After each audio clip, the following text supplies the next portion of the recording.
আমি বাপ্পা আবারও আপনাদের সামনে হাজির হয়েছি কিছু ধামাকাদার প্রোডাক্ট, কিছু ধামাকাদার ফিচার্স এবং তার সাথে কিছু ধামাকাদার প্ল্যান নিয়ে। একদম তাই, ছোট প্রোডাক্ট বড় ধামাকা। এই সর্বপ্রথম রেনো সিরিজে পাচ্ছেন 200 মেগাপিক্সেল ক্যামেরা এবং তার সাথে পেয়ে যাচ্ছেন 100 এফওবি। একদম তাই, কারণ এই 100 এফওবির কারণ আমরা বেশিরভাগ সময় অনেক সময় একজন নয় একাধিক মানুষ মিলে সেলফি তুলতে ভালোবাসি, যেটার জন্য আমাদের সামনের জায়গাটা অনেক শর্ট মনে হয়।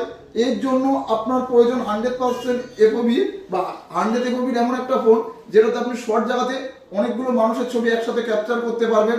এবং তার সাথে আপনার সব থেকে বেশি যেটা দরকার, জুমিং, যেটাতে আপনি সর্বপ্রথম পেয়ে যাচ্ছেন 120x জুম এবং 3.5x এর টেলিফটো লেন্স।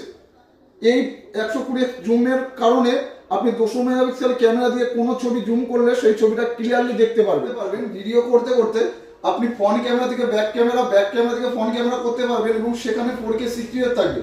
বেশিরভাগ ক্ষেত্রে এটা যে লো রেঞ্জের ফোনগুলো বা এই রেঞ্জের ফোনগুলোতে যে প্রবলেমটা হয়, 4K 60 ভিডিও রেকর্ডিং করতে গেলে আপনি ফ্রন্ট ক্যামেরা বা ব্যাক ক্যামেরা দুটো একসাথে স্ট্রাগল করাতে পারবেন না, কিন্তু এটার ক্ষেত্রে আপনি সেম করতে পারবেন।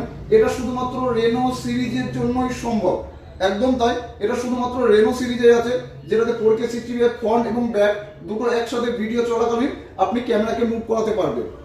এবং এই ফোনে পেয়ে যাচ্ছেন আপনি দুর্দান্ত কিছু ইএমআই ফিচার, যেরকম আপনি এই ফোনটাতে পাচ্ছেন 15-0। আপনাদের ক্ষেত্রে মনে হতে পারে যে আমার কাছে এই মুহূর্তে ডাউন পেমেন্ট করবার মতো কোনো পয়সা বা ক্যাশ নেই, আপনি নো কস্ট ইএমআইতে নিয়ে যেতে পারবেন এবং তাও 15 মাসের জিরোতে। এই কারণে যে ইএমআইটা আপনার সাধ্যের মধ্যে হবে, তাই আজ এই প্রোডাক্টটা নেওয়ার জন্য আপনারা প্রত্যেকে বসাক টেলিকমে আসুন। নমস্কার।